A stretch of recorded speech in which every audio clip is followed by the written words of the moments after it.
Right. The colour balance is interesting there. Yeah, but I don't know. Go on, you say some words. Okay, hello, welcome. Sorry, Graham's making last-minute changes because the colour balance is making me look I told like you a clown. You were super orange, though. I'm going to just switch to that. Oh, that's better. Yeah, see, that's human colours. Yeah, but that's also what people complain about when it looks washed out, but go with it. Okay, we apologise if this looks washed out, but it's a hell of a lot better than it looked a few seconds ago, so what are you going to do? There we go. Good evening, everybody. Welcome to our live stream. And of course, first of all, do let us know if you can hear us, because that's an important part. Mainly let us know if you can't. Yes. But we will kick us off with a couple of questions that have come in. First of all, why is there an Allen key in my drinks holder? I don't know. There's two Allen keys in my drinks holder. That explains it. If you could adapt one book into a movie or remake one movie, those are two very different things. Very different things. What would they be? Well, one book into a movie, I would have to go with one of my books, all of which I have here next to me and which are available on Amazon. That's our quiz book, which is available on Amazon. Not really adaptable. Our quiz book called Pretorius. No, that there is our quiz book, which is not really adaptable. If it has to be one that I didn't write, then I was thinking about this, and I don't have a very long memory. So today I finished reading Mallory O'Meara's book, biography of Millicent Patrick, who designed The Creature from the Black Lagoon. And I think her story deserves to be told. So I'll go with that. Very good. And if you were to adapt one of your own books, which is the one that should be done? I'd start at the start, which is here with The Mummy's Quest. But if I was honest, I think the one that would hold the adaptation best would be The Immortal Dracula, which is my favourite, probably.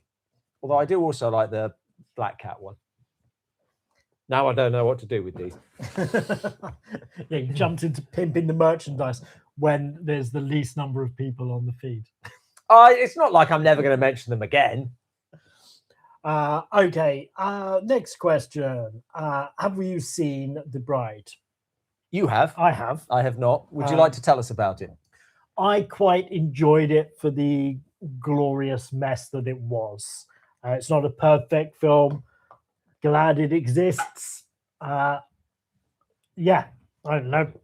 I can understand why a lot of people don't like it. But it is definitely a movie. I think there's with classic properties like Dracula and Frankenstein that have been reimagined so often, I don't think you can really hurt it. It's not like very few of them are close to the novel anyway, so why not just play with it a bit? It was more, and there were bits in there where you go, oh wow, they're doing that. Like, I was not expecting a musical number of Putting on the Ritz in the movie. And yet there it is. Nobody's ever thought of doing that before. That's it. It's like it's homaging to that, and it's not something you're expecting in the movie. I would be curious to see Maggie's cut of the film, which I understand was more violent and more gory, and apparently that got pared back. So, yeah. Thank you very much, Colleen, for the money. Thank you. Okay. Has the chat heard of Thomas Ligotti? Well, I can't answer for the whole of the chat, but I think he's an American horror author. You're correct.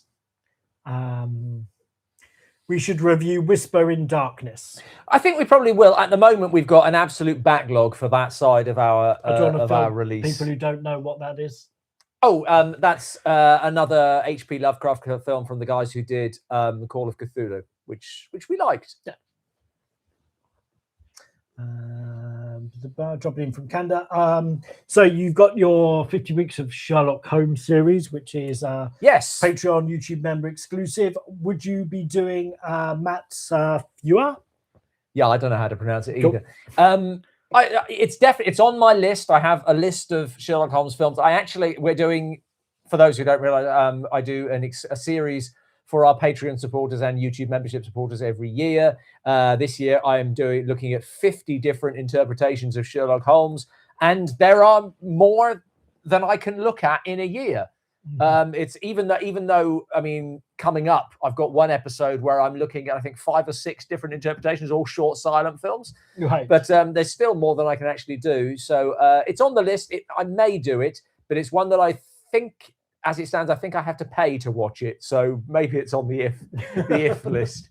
But it's one I don't hear anything good about it, but I'm trying to look at a wide diversity. So, is that pretty much confirmed that Sherlock Holmes is the most sort of adapted character on film? I believe he's the most adapted in English language film. Right. I think I'm right in saying that Wong Fei Hong, the Chinese folk hero, is more so.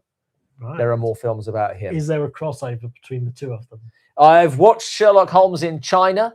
Yep. Which is the only one in which he learns not exactly to fly, but the sort of the levitating thing that Chinese martial arts films that Chinese people can do. All of them. He's taught that and he's shit at it. Right. But that is a weird film made so much weirder by YouTube's generated subtitles trying to cope with Chinese, really failing. Happy birthday, Jake Starr. And the theatre. Happy birthday. How far back from the screen do you sit? I usually go about halfway back. My idiosyncrasy is that I would always prefer to sit right up against one of the walls. So I'm always viewing it from a curious angle. Yeah. I always wondered who booked those seats. That's my preference. Yeah. I don't know if it's just because I'm less likely to sit in the vicinity of anybody else, but I don't know. I don't know why. I just prefer it. I did. I got tickets to see House of Cards, the season 3 premiere. So I got to do the red carpet. But because we were essentially there to seat fill in the IMAX screen in Leicester Square, the seats we got were right at the edge and right at the front row. So I was like front row in seats that they don't actually normally sell because they're the view. I'm just like watching the film on an IMAX screen like this, which was not the best experience. The last film I went to see in the cinema is called Wild Swimmers. It's directed by Rick Rawlins, who's a local director to me in the West Country, and I appeared in that film as a vampire. Rick got in touch and asked if I would do this. And what I can say is I wouldn't recommend seeing yourself on the big screen from the front row because it's horrifying. Your massive head and every flaw. How did you feel about watching yourself? Hated it every said second. This before, you don't like watching yourself acting on screen. No. Even with all the makeup.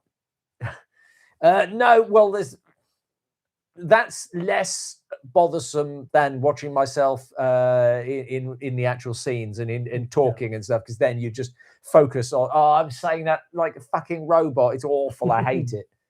But thanks, by the way, to my family for coming along to watch that. And if you want to see it, it's going to be on Amazon in a couple of weeks. A week, in fact, a week. Like the 15th or something. Yeah, a week today, in fact. Yeah, so you can see Robin in, what was it again? Wild Swimmers, directed by Rick Rawlins. Please bear in mind this was made with a budget of £6,000. Most of which Robin demanded as his rider. Naturally. You have just been granted control of the Star Wars IP. Have I? From Disney. What are you going to do with that? Stop making stuff. Instantly. There's too much already. I would not do anything that is remotely linked to the movies that are currently out there. I would go way back, Old Republic stuff. Mainly, I want to see, apparently in the olden days of the Jedi, their lightsabers were powered by a battery pack on their back with a cord, and the Sith used to cut the cord in a very ungentlemanly-like way. I like the idea that it sort of retracts like a vacuum cleaner. You just press a button. I just kind of almost imagine them as like Ghostbusters, isn't it? It's like that. Oh, right, over the shoulder. Yeah. But that's what, just different areas and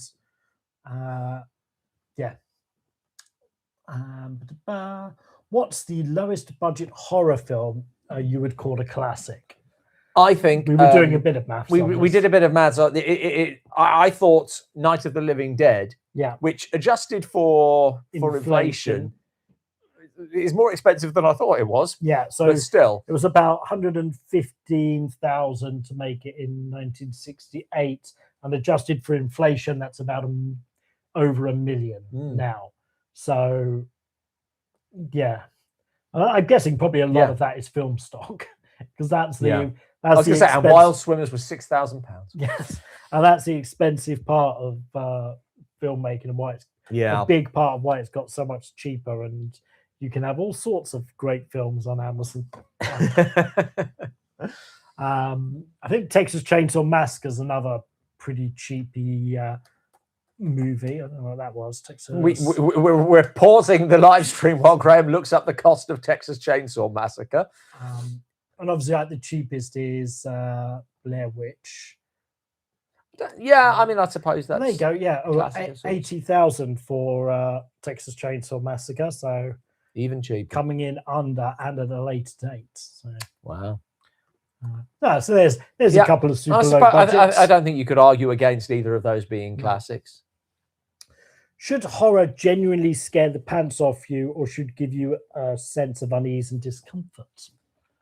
I mean, I'm not sure what the difference is. If you mean, because it sounds like with scare the pants off you, you mean shock, which is not quite the same. I think that's jump scares. I think that something that stays with you is like Insidious. That's really scaring the pants off you. The stuff that you can't sleep at night for, not the stuff that makes you jump out of your skin in the moment. Yes, so I would. There's room for both. I'd go because the best horror film I saw last year was Bring Her Back. And that is just a film that has a level of dread from the very start, and not much in the way of jump scares. But that was a film that made me feel horror, where I think jump scares, I'd say perhaps more often than not now, there's also like a tone of comedy in it. So like a Scream or Heart Eyes, some of the films that came out, or Whistle, that you will have those horror and those jump scares, but there's always like a level of comedy in there as well, right? That kind of undercuts the horror. Have you seen Freddie Francis's Tales That Witness Madness? Oh, I don't think so. I saw most of Freddie Francis's films. I'm assuming it's Tyburn, but now you've said it, I don't know. No, I haven't. Sounds like one we'll catch up to. Where should someone start with your books? I think the best place to start is The Mummy's Quest, which is the first one. I think you get more out of them if you read them in order. On the other hand, you can read them in any order except for the last two. The Legacy of Frankenstein and Pretorius have to be read in that order or they won't make sense. We're still waiting for a Santo v. the Vampire Woman and Robot v. the Aztec Mummy. We could probably get round to them at some point. I mean, Robot versus the Aztec Mummy is, as I remember, that's largely made up of footage from the other films. Yes, so you might be waiting a little bit longer for that one. Yeah, Santo versus the Aztec Women. I think it just happened not to be on the box set of Santo films that we purchased. And, for financial reasons, we do feel we should go through the ones that we bought. Yes. Do you like spaghetti westerns? I thought you were just going to ask about spaghetti. To be honest, I haven't seen a great number outside of the Sergio Leone ones, but I generally like them. Oh, here's a good, because this one's come up like a few times in some of the films we've been looking at recently, since one of the last sort of films Hammer was looking at doing was Vampirella. Right. That they had chats with Stan Lee about adapting it. Who would you cast in a Vampirella movie? Oh gosh, as Vampirella. I presume so. Yes. I was going to say, so at least give a cameo role to some of the old stars. Oh, I don't know. I'm going purely off the artwork because I think there is a certain look that's sort of required. So you're looking for. Yeah. Should we say a strapping, dark-haired woman? Well, hair can be dyed. Yes, I guess it can. So strapping is part of it. Who would that be? It feels oddly creepy to be sitting here trying to think of an actress with those vital statistics as like the only criterion. I don't know. Put some comments in there. But I think they've got to be older. I'm thinking they've got to be at least 30. Right. Want some life experience there. Okay. But we'll see what the comments come up with. Yeah. Maybe if some ideas come in the comments, then I'll sort of yay or nay them. But I'm very bad at pulling actresses' names out of my hat. What are your thoughts of the upcoming live-action Teenage Mutant Ninja Turtle movie? I didn't know there was one. I have no thoughts. We just had them. You know, I remember enjoying Teenage Mutant Ninja Turtles when I was a kid, when it first came out, the cartoon. Other than that, I really don't care. It's amazing to me though that my niece knows obviously the most recent iteration. And you think, wow, that's quite some longevity. That a show that was popular then is still popular now. Yeah. What in general is the history? This is quite a long question, so I don't know how much you're going to answer this. What in general is the history of horror films in authoritarian and totalitarian states, such as horror films made in the Francois Spain, or horror films made in Pinochet's Chile on a case-by-case basis? I didn't even get that there was a question there. That just felt like it. What is the history of horror films? Yes. What is the well? There's quite a lot. That is the history, isn't it? The history is them. We're looking for questions with one-word answers. Like this one. Are there any Rob Zombie films you actually enjoy? No. Well, none that I've seen.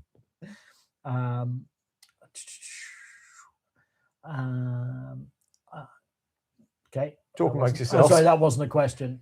Really enjoyed The Bride, mostly for Jessie Buckley, and she was brilliant in it. Absolutely. But could she play Vampirella? No.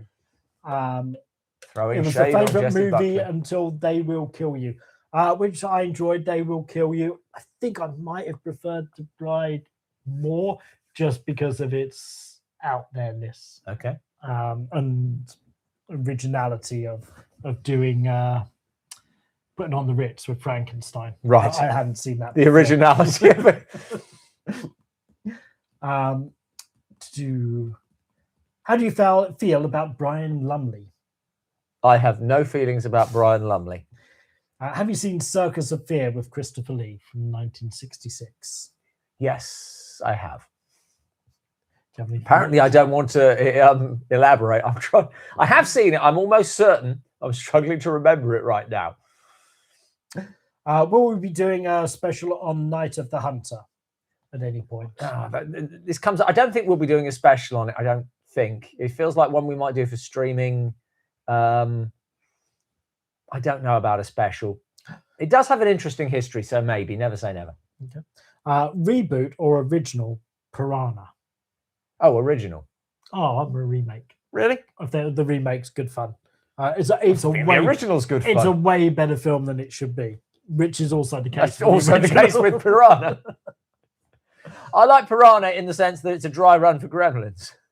Yeah.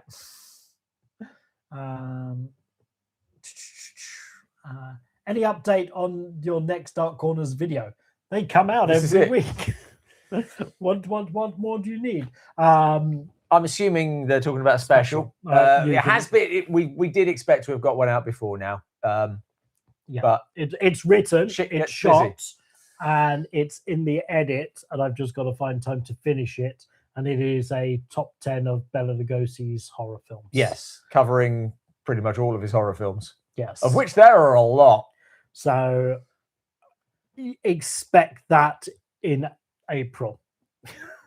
And then following that, tomorrow we're shooting. Yes, we're shooting one of our longest specials. It's worked out a sort of document. I think more of a biography of Todd Browning. Really, I think it's more about. It may be one of the first ones we've done that's turned out to be more about the man than it is about his films. It's really about him through his films, because his films are, despite their weirdness, surprisingly personal. Mm-hmm. But so the man who directed Dracula, Freaks, and of course all the the melodramas with Lon Chaney, the Unknown, and so on. Yeah. So I'm really excited about doing that did one. you I bring hope those it will discs do well. back by any chance? No, I didn't. Okay, that's fine. We won't get around to editing it for the next one. I think I've got. Well, I don't think I've got the. What's the Magician? The Magician. No, what's the third one in that box set? The Mystic. Mystic. Yeah. So that's what's going on there. Speaking of Sherlock Holmes, Jeremy Brett's special in this role would be interesting. I mean, I don't think that a special on Jeremy Brett really quite falls within Dark Corner's remit. And because I'm doing the 50 weeks of Sherlock Holmes and I'm giving him 2 episodes, which I'm giving nobody else, then I feel like I think that's probably what we're going to do. And it'll just. Well, I think at the end of the year we should do something with the fact that you've sat through all of these Sherlock Holmes. I'll be honest, I'm really enjoying it. We should put some of that found knowledge to use in a video or 2. Okay, well maybe we can do like top 10 and bottom 10. Yeah, we could do like 2, 1 long video or 2 videos week after week. Yeah, something like that. Something like that. And Brett will be in there. Yeah. To be honest, most people who've been watching that series can guess exactly where Brett will be in there. Is he your favourite? Yes. No, he's the best. There isn't a question. When are we going to crack 100,000 subs? Oh. I thought December last year, but apparently not. I thought January. I'd say we can only assume that the algorithm changed on YouTube because we went from about sort of like 700 to 900 new subscribers per month down to 1 to 200. No, 200. It was never 100. It's gone under 200 though, but it wasn't close to 100. So yeah, so it's getting there. Hopefully, it's going in the right direction. But yes. we don't know what happened. That it suddenly just crashed, and now it feels like a very long way away. It's a crawl there now, but we're getting we'll get there. So if you haven't subscribed, please subscribe. Yes. Everyone helps. Yes, and smash that like button. Yeah, please. Better film series, Underworld or The Crow? Wow. I've not seen Sophie's choice. Yeah, I've not. I mean, I would go with the fact that I would go with The Crow purely because there's one film I like in that series, whereas there's none I like in Underworld. It's just not my sort of film. You have a preference? No. No. Not. I don't think I'm not sure you're that even big a fan of The Crow, let alone. No. Any more Hammer films left to review? Yes. Loads. So many. We just shot a bunch today. So we shot a review these are all for physical media reviews. Vampire Circus, Blood from the Mummy's Tomb, Demons of the Mind, and Spaceways. Spaceways. Of course, the one you're all looking forward to is Hammer's next release, which is Man Trap, of which we produced one of the special features for. We did. So if you run out and buy Man Trap, I think that's out in a week or so. It feels like they're leaving it rather late to send us a review copy. It's not a review copy; it's a contributor's copy. But we are going to review it as well. Well, it's a bit difficult when we produced a feature for it. I feel like we're biased. I feel like there's a tongue-in-cheek way of handling it. Yes. So basically what we did for that was a lot of Man Trap is set around London. So we got together with Wayne Kinsey, Hammer expert, and toured around London trying to match the scenes from the film to the locations as they appear today. Yes. Any thoughts on that? I'm delighted to have done it. I'm hoping to do more for Hammer. I mean, I kept saying at the time, this is just really exciting. That the fact that I'm sort of working with this company. My first exposure to Hammer would have been my grandpa's books and the terrifying pictures on the cover, and you just think, wow, you're now part of the Hammer legacy. I'm being employed by the company that my grandpa went and saw their films. Yeah, and that's really special to me. So it was a really fun experience and great working with them. Yeah, nice guys. So hopefully there'll be some more of those in the future, and definitely look forward to seeing what other big box sets they've got coming up. Yeah, I know Dracula is coming out this year, which will please a lot of people. It does feel weird at the moment that a lot of the ones Graham just listed, other than Spaceways, those are all being put out by other companies, Imprint and Studio Canal, and so they're releasing Hammer's horror films, whereas the horror films that Hammer are releasing are mostly made by other companies, like Cry of the Banshee, which is AIP, and because they're now doing this other strand of releasing films that people think are Hammer but aren't, which is really confusing the marketplace. But it's nice to see this stuff getting a good release. Yes. So look forward to that. Have you ever watched a non-horror movie and thought it would work better as a horror movie of some kind? Oh, that's an interesting question, actually. No, I suppose things like Silence of the Lambs are sort of if you go on whether is this a horror or not? I don't know. And there are films that sort of like feel like they have a horror atmosphere to them, but you wouldn't necessarily classify them as horror. Yeah. It's difficult being put on the spot with this stuff. If something comes in, we will jump on that. What's the first film you remember seeing at the cinema? Bambi. Not when it first came out, but I remember my dad taking me and my brother to see Bambi. I remember seeing Return of the Jedi. Whether that's the first film I saw at the cinema. I remember seeing Ghostbusters. I remember seeing Labyrinth. Those are both posts. Return of the Jedi. Return to Oz. I remember Return to Oz. Did your parents take you along to see that, thinking this is a sequel to like a comparable sequel to The Wizard of Oz? All I can remember about that is we didn't go to the regular cinema that we usually went to. So usually we go to the cinema in town, and for that one we went to a different cinema. Where that was, I don't know. No. Just remember it being a different cinema. I think my brother has never rewatched Return to Oz. My brother is younger than me, so I was too young for Return to Oz, I think, at the time, which it was a mismarketed film. And I don't think he was just too traumatized by, I think it was the scene with the screaming heads. Yes. That's just like absolutely floored him. Worst sequels, Staying Alive or Lawnmower Man 2? I've not seen either. So Staying Alive is the sequel to Saturday Night Fever. Yes, I know of them. I just haven't seen them. Directed by? Oh, I don't know. Sylvester Stallone. Wow. I'd probably go with Lawnmower Man 2. Could see guys from Poland.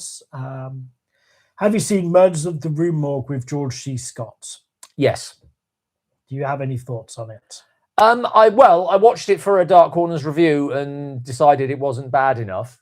I still didn't think it was brilliant, but it wasn't bad enough. It's an oddly difficult one or it seems to be a difficult one to adapt. People seem to struggle with it, but yeah, it wasn't a bad film. I didn't think. Okay. Swamp Thing or Return of Swamp Thing? Swamp Thing. Have you heard of the movie Psycho Killer? Spoiler, it's really bad. I think we covered that in our What's Coming Up in 2026 video. Did we? It was one of the trailers in there, and it looked a bit shit then. So thanks. Now I don't have to go see it. Would you ever consider doing book signings in the future? Yeah, sure. Invite me along.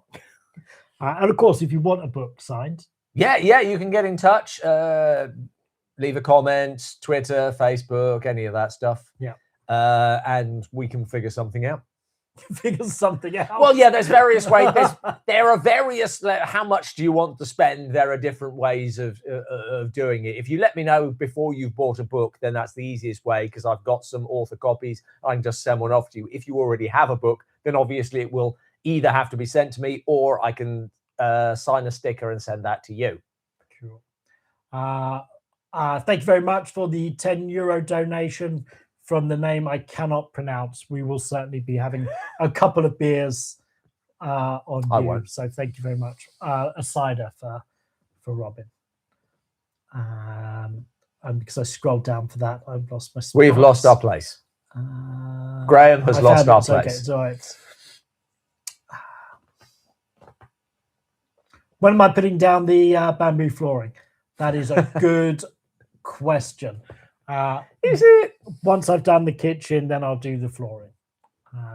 So that's where Bathroom's done. Bathroom's done. One room down. Rest of the house to go. Rest of the house to go.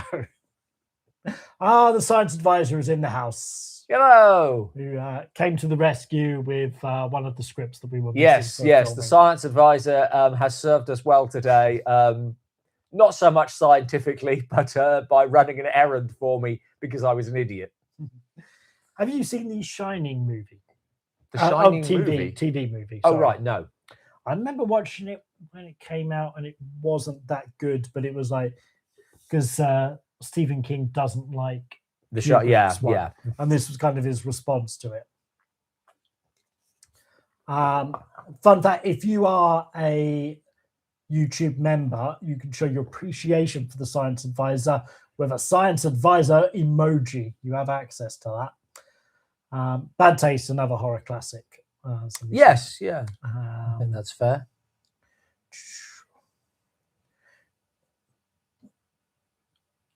Sorry, I'm just reading this. It's a long question. I'm going to come back to that.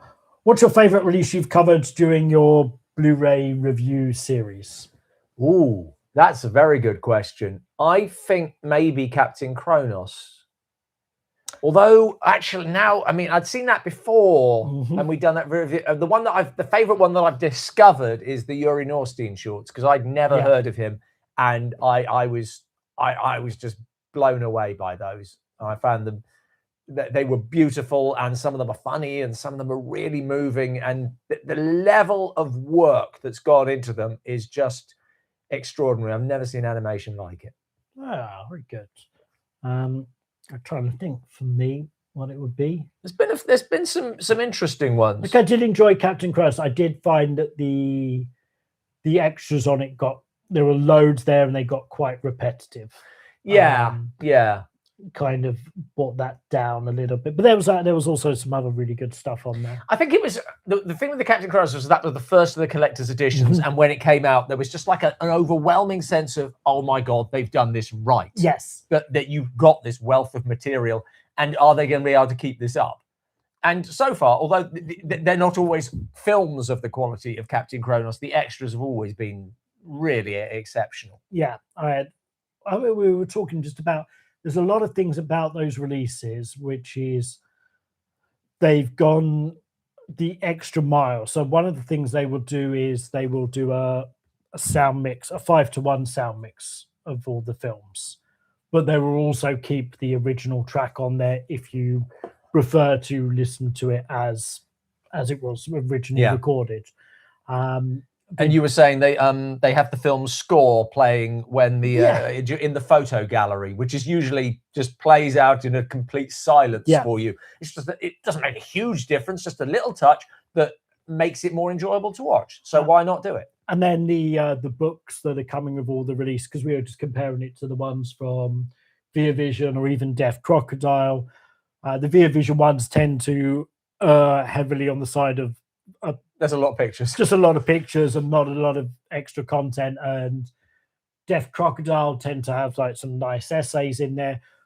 But Hammer, you've got good essays, but also they're pulling pictures in from different sources. It's not just from the film that it's a book for. It goes all around the subject. It's building up into an incredible library, really. We're all going to end up being experts on Hammer. It's great. So, or another little thing they do is they'll have a label around the box, which you can take off, because in the UK, when you sell it, it has to have like what certification it is and some technical stuff. But they make that sort of detachable, so you can have your artwork uninterrupted by a Universal or a PG logo. Yeah, it's like little touches. It's like a lot of just little done touches. It right. They also hired us to do something. Yeah, so this increasing. I see what you mean. It does feel increasingly like we're really bigging up the guys who gave us money, but it wasn't contingent. Yeah. What is your favorite Todd Browning film that's not Dracula? If it's not Dracula, even if it included Dracula. What's my favorite Todd Browning film? I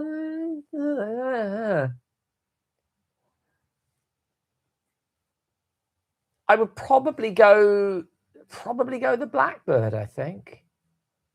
Mm-hmm. Maybe I like The Unknown's good.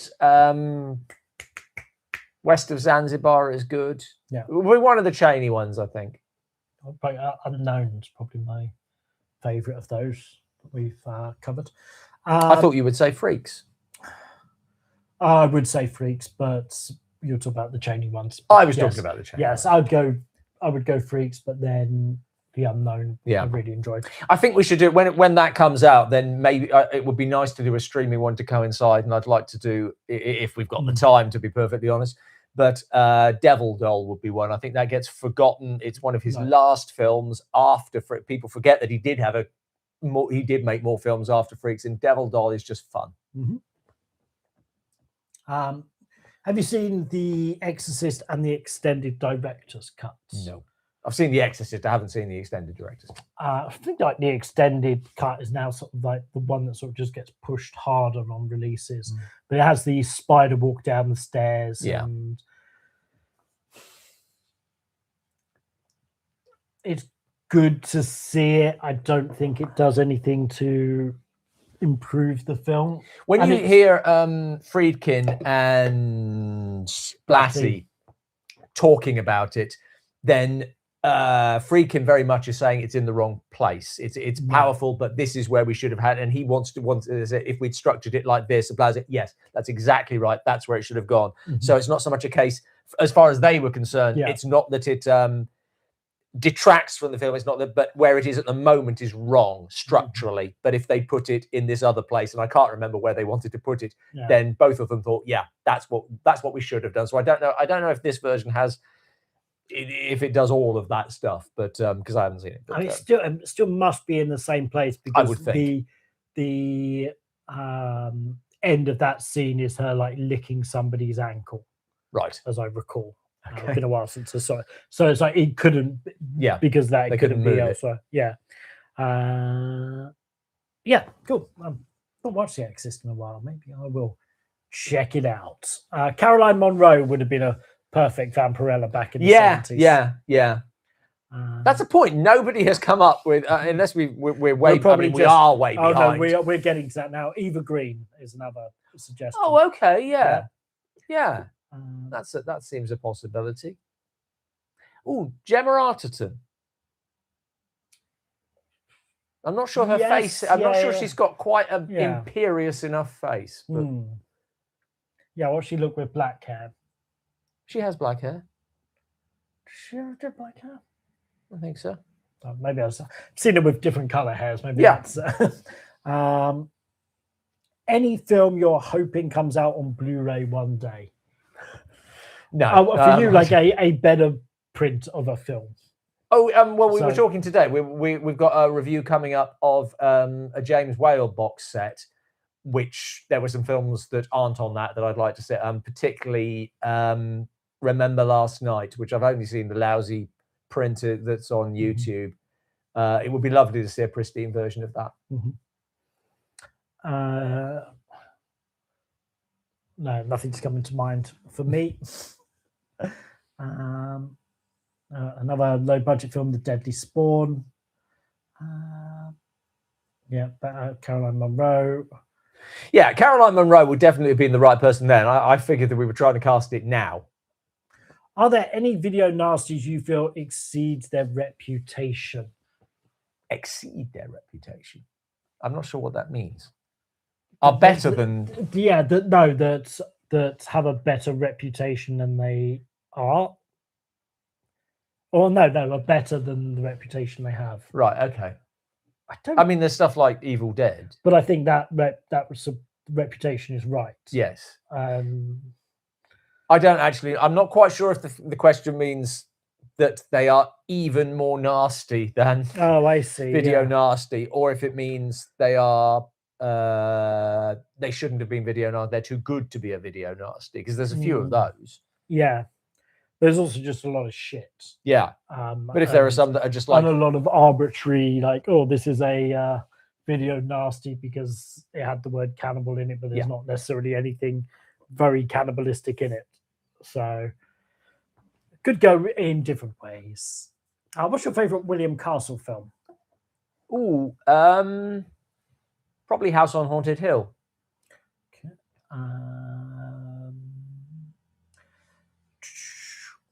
Oh, here we are. We've talked a little bit about this. How do you make the next Gremlins sequel not suck?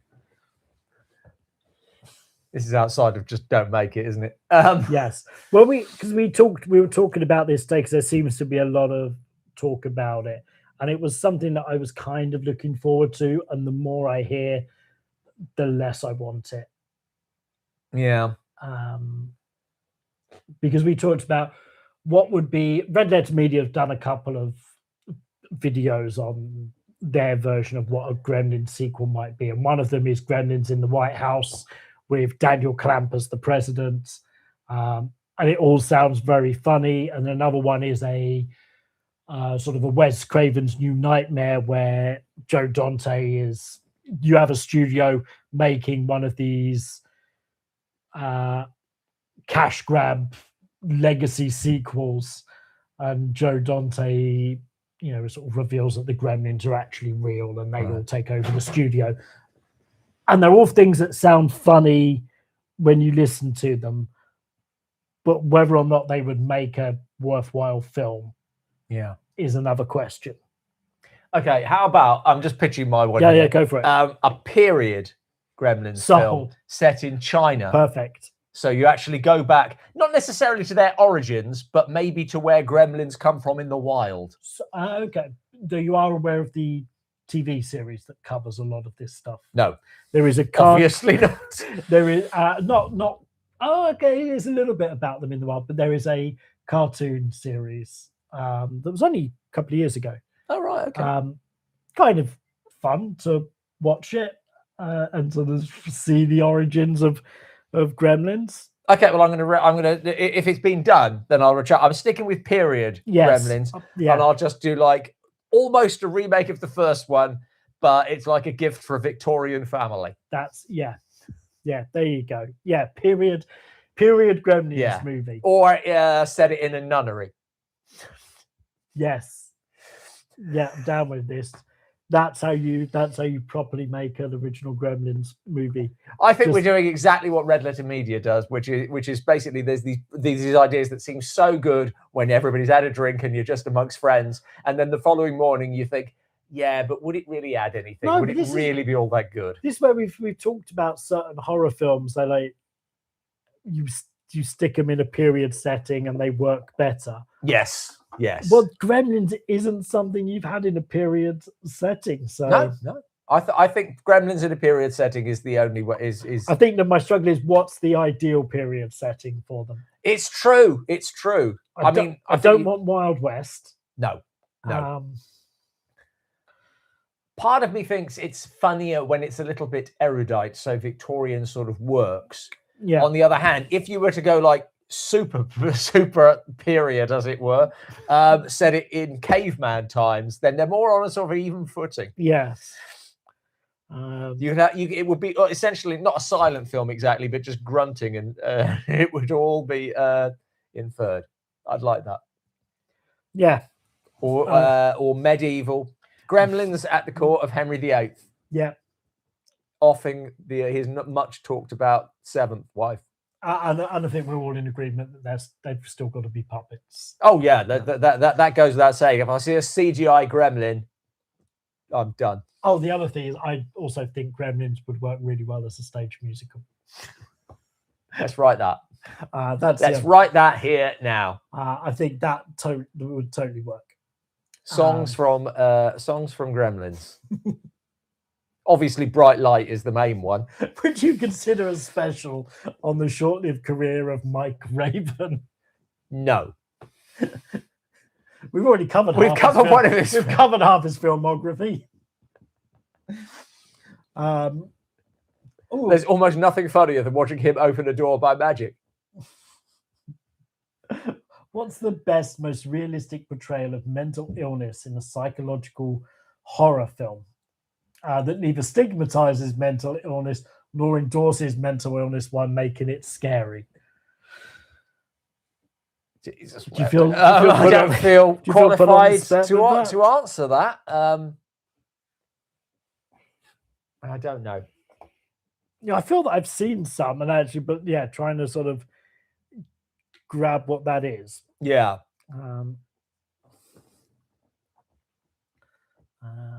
What are some underrated horror films from the 30s and 40s? So some of the less known ones that people may not know. Devil Doll, I just mentioned. Yep. Which is usually my criteria for these. The last thing that I mentioned is always the first thing at the top of my mind. I guess they're not unknown, but the Warner Brothers horrors that we covered last summer, the early color ones, I don't think are as well known as they want to be. Especially House of Wax. I think that's not House of Wax, is it? Mystery of the Wax Museum. Yeah. I think of ones from the 40s. I struggle to get past the Val Lewton ones. We've done some interesting ones when we were doing when we had more time for doing streaming ones. Then there were a few sort of like oddities in there. Was Ladies of Leisure, was that a 40s one? I think it might have been, maybe 50s. Ladies of Leisure or Ladies in Retirement? Ladies in Retirement. That's not a horror though. Okay. It was a good film. Trying to do my best here. And that's a good film. And I really feel that title puts people off, which is a real shame. Yes. As I really enjoyed that one. That was a good discovery. Good find. Yeah. But there are these things are out there. I struggle to call them to mind, but they are out there. Yeah, just check our streaming reviews. There's a lot of them in there that we've sort of plucked out. Did either of us see Good Boy? Yes, I did. You did. I enjoyed it, and I liked that there was a lot of stuff to talk about afterwards. That sometimes you leave the film and there's like, all right, that was a film, but we had a nice sort of debate about the ending as to what that means, what its intention is, and how he's been changed by this experience, and who the good guys are, who the bad guys are. There was enjoyed it. Okay. One that had a lot of talking points in it. My favorite Sherlock Holmes film is The Private Life of Sherlock Holmes. Have you seen it? What do you think? I have. I do enjoy it. It'll probably be part of the series this year. Of course, there's Christopher Lee in it playing Mycroft Holmes. Ooh, played Mycroft Holmes, Sherlock Holmes, and Sir Henry Baskerville.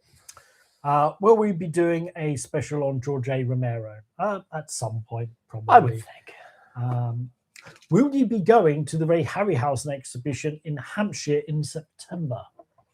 Ooh, I was unaware that it made its way.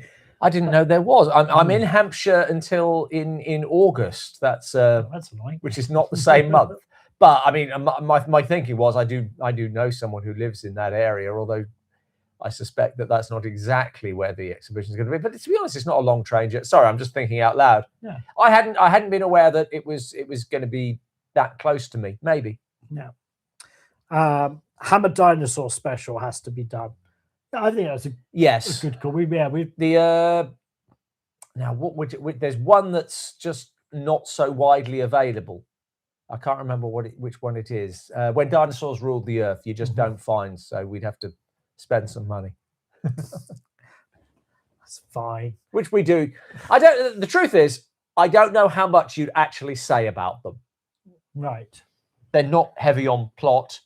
In the end, you can just, the first one, the plot is what it is. They're doing their best. The animation is superb. The second one, the animation, which is Jim Danforth at that point, is still pretty high quality. The plot has taken perhaps a step down, and it has Victoria's Secret model Victoria Vetri in it. Mm-hmm.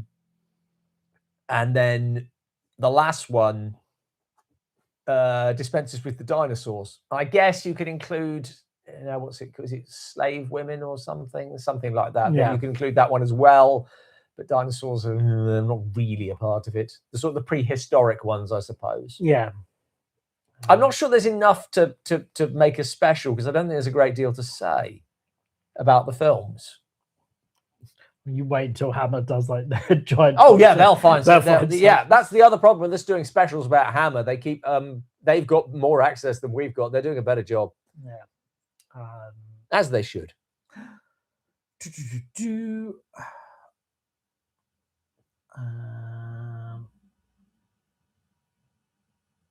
Sorry, we haven't frozen. I'm just reading the questions, and sometimes they're statements. That's jumped ahead. Do you think there was something inherently scary about old fairy tales in the 19th and early 20th century? Fantasy like Wizard of Oz has an unnatural creepiness that persists even today. Yeah, I think that's fair to say. There is something about old fairy tales that is like that thing of little girl ghosts singing nursery rhymes. It's just sort of, yeah. It's also like Disney came in and really sanitized a lot of them. Yes, and actually true. there is the fairy tales are mostly about children being stolen. Yes, and I think like one with the shoe, Cinderella. Oh, Cinderella is brutal. much more brutal in the original tellings. Which I'm surprised that then they've not been, since our public domain, that someone's not picked them up and redone them. I mean, people have, but very low budget. And maybe, yeah. Just sort of nasty, really. Yeah. I think the problem is that the sanitized versions are so ingrained now, and of course there's pantomime as well, that no gorehound is going to see Cinderella. I think there is something like Cinderella, a True Story, or something like that. Yeah, I'm sure. What are your thoughts on the new Mummy film? Which one? There's two, aren't there? Well, the one that's coming out later this month. Is that's not the Brendan Fraser one, is it? No. I mean, what I've seen doesn't thrill me, I have to admit. It's just I've only seen the trailer. It's got the wrong title. Yeah. That's a problem. I think that it should have a different title, because the title The Mummy gives you a certain idea of what that film is, and it definitely isn't that sort of film. It's basically Evil Dead is what it seems to be. Yeah, it's not. I was sort of cagily, not exactly optimistic, but that's the one of the two Mummy films I thought, well, that might be quite interesting, and it doesn't look like it's going to be interesting for me anyway. Yeah, I liked his Evil Dead movie that he did. But I'll see it. Will I like it? Do that. I don't know. I reserve my judgment. Quite right. You shouldn't judge things you haven't seen.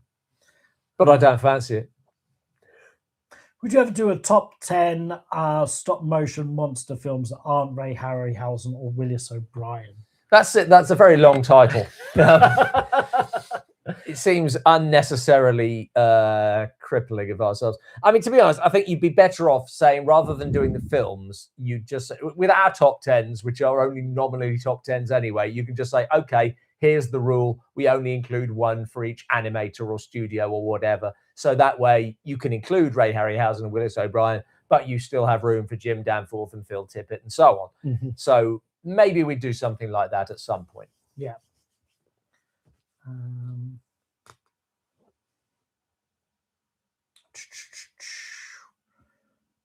Is Pink Floyd's The Wall qualify as a horror film? I don't know if that's just related to the thing. I watched the Mummy trailer, upset me. Maybe that's good. Which present-day actor do you think should be cast as Bernard Quatermass? Gosh, that's a question that comes up every now and then. We've talked about David Tennant would be good. We talked Idris about Elba as being good. I still think Idris Elba would be good.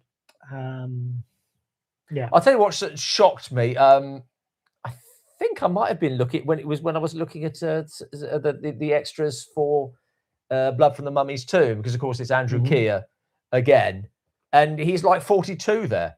Right. And I just thought, my God, I'm 6 years older than you. How do you feel about Jim Cameron's post-Titanic outputs? I'm not an Avatar fan. I was shocked at how Avatar 3 was exactly the same story as Avatar 2. that they'd spent so much time writing this, and then to literally just do exactly the same beats. Yeah, it's not and really. there's a lot of capture escape, and it's like, wow, you've nailed this technology to do the most amazing visuals and realistic skin and the water and all of that, like technically flawless, but you've just got a really weak script. And then it wasn't like part 2 had a great script to begin with, but part 3 wasn't like part 1 had a great script almost to begin with. exactly the same. Just confuddles my brain that it was so similar. It confuddles my brain that anybody watches them.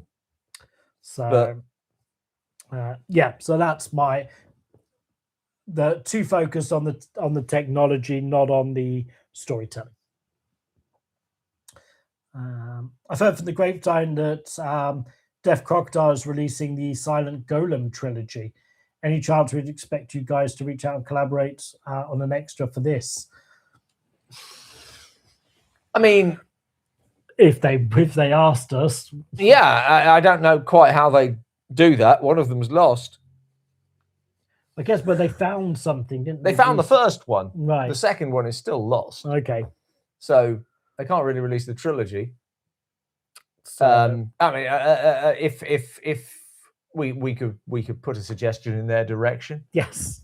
Say we've already done a very well-respected documentary about it. Yeah, if you'd like, just message them. Go, Joe, it'd be great to do.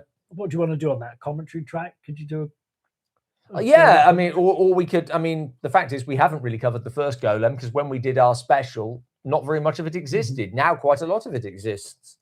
So we could do a complimentary biopic documentary, or we could do one covering both. And Def Crocodile does quite like these little video essays on their things. I mean, we could do a commentary as well if they want us to do a commentary. I'm not averse. Could write an essay for the book. Yeah. Well, whatever they want. Absolutely. We got another Def Crocodile release coming up. Dead Mountaineers. Yes. Another interesting discovery. Fun label, releasing some interesting stuff. Yeah, they're really introducing us to films we've never heard of. Yes. What do you think of Welcome to Derry? I don't think you've watched it. It's the It's TV series. So right. No. Not related to Derry Girls. No. I haven't seen it either. I've seen Derry Girls. Love Devil Doll. Yes, thank you. I saw Freaks in the theatre right before Katrina. Audience applauded during the cigarette scene. Yeah, well, it is. I presume impressive. That's Prince Randy. Rolling his cigarette. Lighting a cigarette. Yeah. Rolling it and lighting it. He does that Not in the version I saw. Okay. I knew I remembered it right. I didn't have access to, although I think I was watching the version that you sent me. Yeah. I was quite surprised that seemed to have been truncated. Maybe it's more legend than. I was sure I'd seen him rolling it. Yeah. Has Robin seen the newly returned Doctor Who episodes? Oh yeah, they found. Yes, yeah. No, I haven't watched those yet. I'm still rewatching Doctor Who as sort of like an episode a day. I'm getting towards the end of the Tom Baker era now, but yeah, I might once I'm done with the Tom Baker era, I might backtrack and pick up the missing episodes of the Daleks Master Plan, because that will be really interesting because there was so little of it in existence, and it does sound interesting. It's great that this stuff's still being discovered. But I'm not one of the people who would sort of like be waiting up at 6 a.m. to watch it. A friend of mine is. I would be shocked if my friend Johnny was not one of the first people to watch it when it came out. Best horror films of the late Joe John Baker. Best horror films. Yes, or best horror films. Oh, that might not have been a question. That might have just been a statement. I'll tell you what. What's the name? Oh gosh, I can't think of the best horror films of Joe Don Baker, but what I will say is that he was in a really good TV series with Bob Peck, the name of which I am absolutely blanking on. It was like a spy series, and it was repeated on BBC4 recently, and that was really, really good. I'm sorry, that's not particularly how. I'm completely blanking on it. It's one of those ones. If you've seen it, it's just an extraordinary piece of drama. It feels an unimaginative choice, but Kristen Ritter as Vampirella. I don't think I know her. Oh no, Jessica God Jones. But that's why it sort of feels like it's too samey. Sorry if she's watching my sunshine, but no, I think that's a terrible choice. These people talking about their favorite. Holy crap, movies. That's a long time ago. We are so far behind. This is just the way this always goes. Clarification to the video nasty question. I meant which ones exceed the nasty label and are good films in their own right. Well, there you go. So Evil Dead. Yeah, Evil Dead is probably the main one. Some of them are sort of, you have like Texas Chainsaw Massacre and The Exorcist and Clockwork Orange, but they're technically not video nasties for reasons. They're not on like they're not on the list. The list, but they were kind of pulled from release around the same time, as I recall. We did talk about The Bride, so you can go back and. Graham enjoyed it. I haven't seen it. Audrey Plaza for Vampirella is another suggestion that's come up. Okay. Gremlins discovered by Christopher Columbus. See this.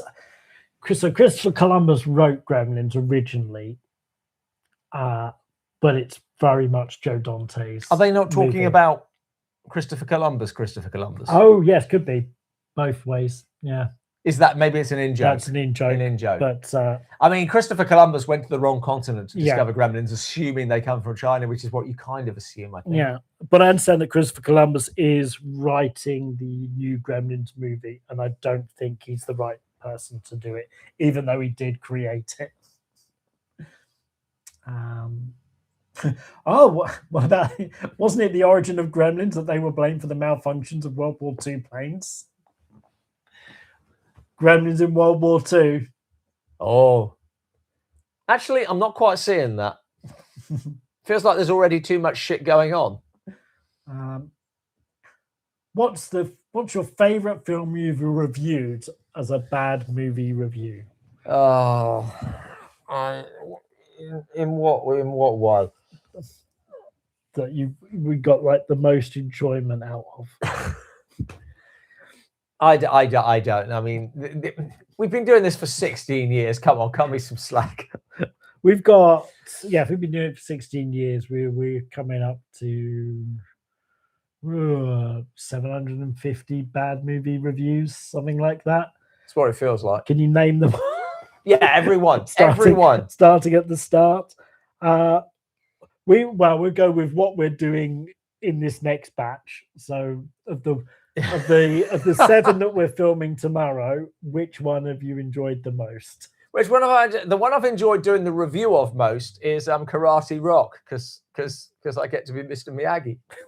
So there you go. Look out for Karate Rock coming up.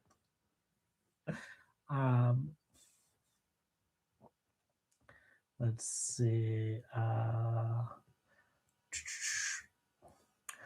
Thoughts on 2 movies that came out before The Blob, X the Unknown and The H-Man? X the Unknown is Hammer sort of like it's like a stopgap in between Quatermasses that was written by Jimmy Sangster, with the idea that Quatermass is aliens coming from space, so let's do something coming from inside the Earth. And that was basically Sangster's pitch, and they said go away and write it, which he'd never done before. And yeah, I think it's not as good as the Quatermass films, but it's entertaining enough. The H-Man, I'm not so familiar with. It's like it's a Toho one, isn't it? Oh, is it? Okay, I might be wrong on that. off. So I don't know. Have you seen They May Be Giants? It's not exactly Sherlock Holmes film, but Yeah. it's delightful. Yes, I have. That's also on the list, mate, as a maybe for this year. As you said, he's not sure it's technically Sherlock Holmes. Ever seen the German film The Man Who Was Sherlock Holmes? No, I haven't. Any thoughts on The Wild Geese? We've actually mentioned that earlier. My only thought on The Wild Geese is that I know someone who was involved with its production. I don't know him, but one of my best friends, her partner, is the grandson of Sid Kane, who was the production designer for the film. And so they've got artwork from the original artwork from the production of Wild Geese up on their walls. So that I find interesting. As a film, I'm not keen on the ending. Did you watch any of Del Toro's Cabinet of Curiosities on Netflix? I don't think I did. No, I think I watched the. I can't remember why I didn't. One. I think it was one of those things that was just sort of waiting for me to watch it, and I never got round to it. I'm not very good with keeping up with stuff. Did you watch Study in Terror? Yes, Study in Terror I have already done for this year's project, which I think is the lesser of the two really well-known Sherlock Holmes and Jack the Ripper ones. I do prefer the one with Christopher Plummer. You know what I mean. It'll be in the comments in about 30 minutes' time. But yeah, I still think Study in Terror is good. My mum's a big fan of that because she saw it in the cinema. 1995's Outbreak. Murder by Decree. 1995's Outbreak. Aged well? ? I haven't watched it for a long time, so I'm in no position to say. I think that's best known now for the monkey being in Friends. The Ugly Stepsister horror version of Cinderella was nominated for an Oscar for Best Costume. It's on Shudder. I knew it existed. Oh, there you go.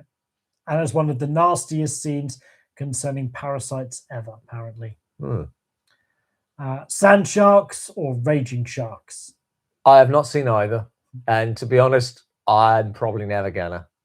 Does anyone know if there's a video of Jeremy Brett in the Dracula stage play from 1978-79? I don't believe so. Speaking of freaks, do you know the film The Mutations? Yes, we've reviewed it. Tom Baker and Donald Pleasance. Yes. And not in a complimentary review. No, I'm afraid not. It wasn't great.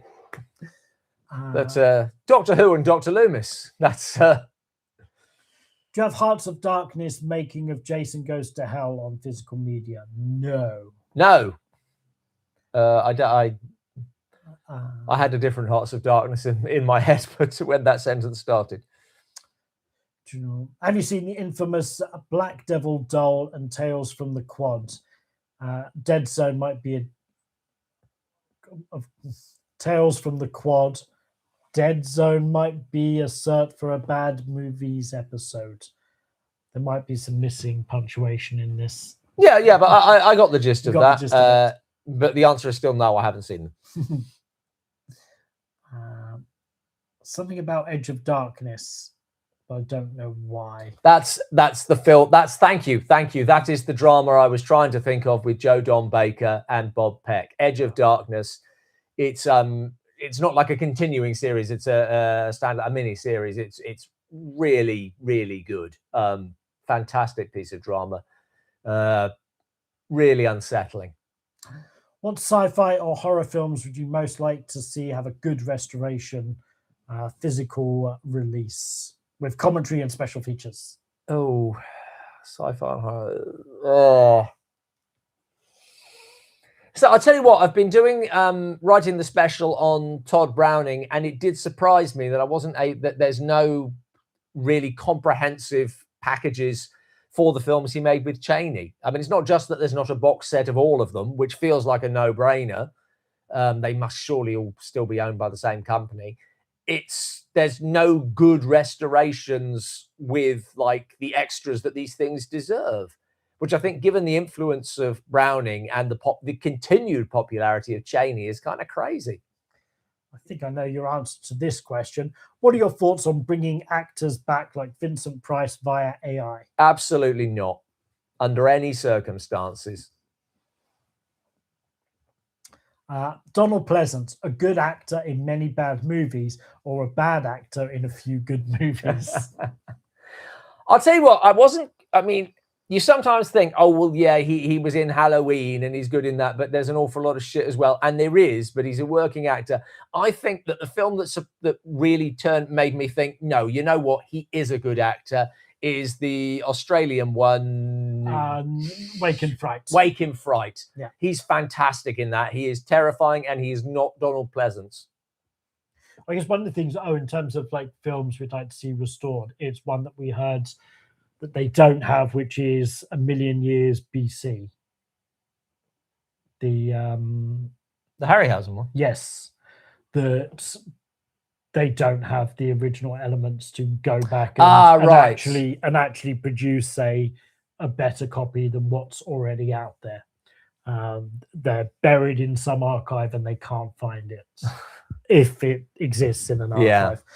Yes, one of the things we've sort of been hearing from Hammer is partly to have like tremendous issues with rights because of the way that Hammer would finance the films, that they would get, like, say, Warner Brothers to finance the film that they would then produce, and then they would send all of the negatives back to America, where they get stored, maybe labeled well, maybe labeled not so well, lost in the archives, and so they might have an idea where some of these films are, but finding the people who are actually going to spend the time to go through them all and find them, dig them out, check them, send them over to the UK to restore is another question. Yeah, these things will never pay for themselves. And especially with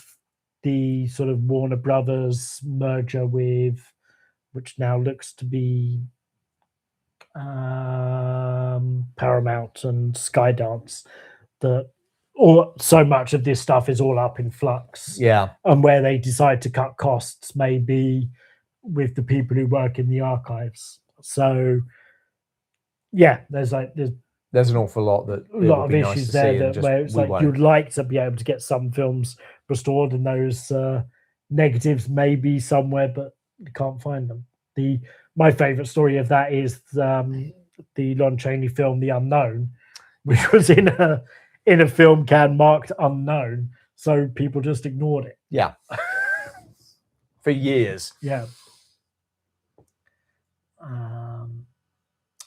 So who would you cast as Bela Lugosi in a biopic of his life? As we've established, I'm very bad at picking people to be. I would find someone unknown. I think I can't think of a current star who is just perfect. I think you should seek out someone who has some of the look, who has who can do the voice, and almost just as importantly, Lugosi had very long fingers and dexterous hands. He was able to do these gestures that I can't emulate. I don't have the right hands, and I think getting details like that right is probably more important than picking a star. If you were given a big budget with a major studio, all the actors and actresses you could want, what horror or sci-fi premise inspired by classic fiction would you make a movie to? Well, you know what? Assuming we don't just want me to see me pimp all of my books again, although they are all here and all available on Amazon, then I've always wanted to see like a proper version of Dr. Jekyll and Mr. Hyde. I always feel that film adaptations miss some of the key points. And also, you know what? I still don't think that there is a movie version of Dracula that's actually faithful to Stoker and good. So I would go with that as like a second choice. There is, of course, the Louis Jourdan one, but that's not a movie. That's a TV miniseries. Very good. No, neither of us have played the Indiana Jones game.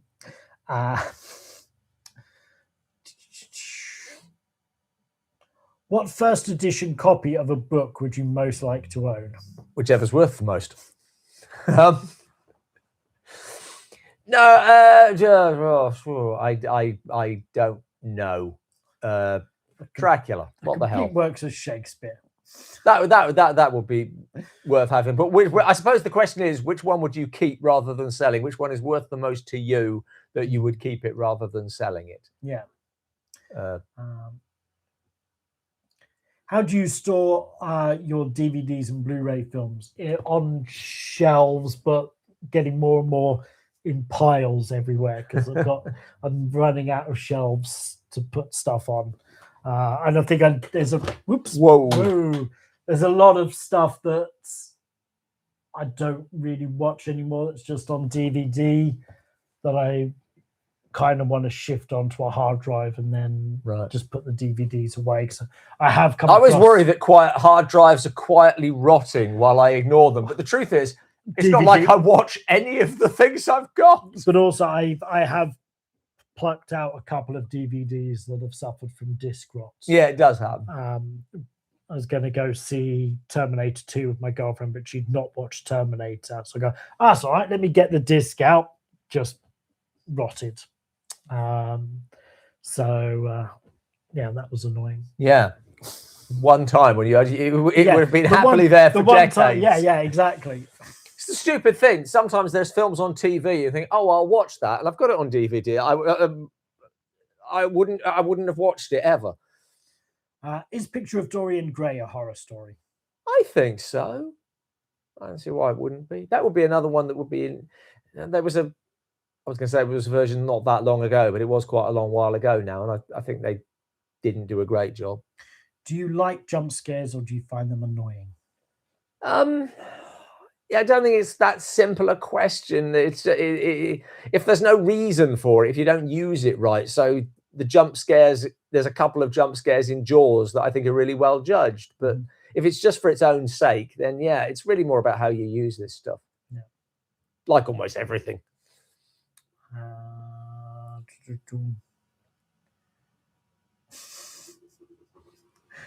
Just more comments about the bamboo flooring.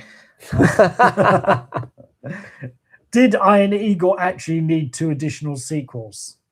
I wouldn't have thought so. Where are we up to? Have we done them all now? Iron Eagle. One more? Iron Eagle?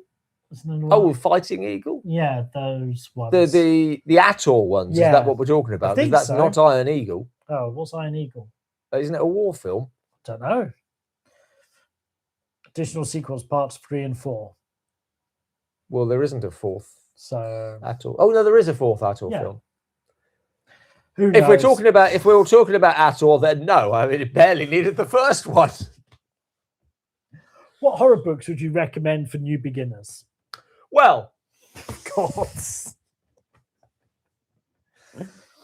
I mean, an awful lot depends. I don't read a lot of horror books. I like Edgar Allan Poe, but I'm not sure I'd recommend that. It really depends who the new beginner is. If you're talking about sort of like young people getting into horror for the first time who maybe want something a bit lighter, I genuinely would say that mine weren't a bad place to start because they're classical, but they're not going to give you nightmares. What about reference books? Because that was how I sort of took it, as like non-fiction. Oh, right, okay. Which, that might not have been the question, but I mean, I started with the Alan Frank ones purely because those are the ones that my grandpa owned. They're not always accurate in what's in them because it was a lot harder to do research in those days, but they're good entry level and they're really well illustrated. So if you're looking to get someone interested in classic horror, I mean, they're out of print now, but they're the sort of thing that show up in secondhand shops all the time. I'd imagine you could find them relatively cheap online. I don't think there's something that appreciates in value because everybody owned them. Mm-hmm. Any thoughts on the new Lord of the Rings spin-off films being made? Is this the one that Stephen Colbert is? Yeah, well, I guess that's one of them, and then the other one is the Search for Gollum. Both of them seem to be in this in the time period of the Fellowship of the Rings. I think they're all they all come under the heading of how can we get more money out of this rather than here is a great story we can tell. I don't give a shit. Yeah. I didn't like the Lord of the Rings films, so I'm the last person who should be answering that question, but this just seems like naked money grubbing. Because of your foul language, the science advisor has decided to go to bed. Oh, sure. But good night. Iron Eagle was an 80s Air Force movie. There we go. You were right. I've played Jedi Fallen Order. I don't think Robin even knows what it is. Nope. Strong rumors of a Goonies sequel with same cast. Thoughts?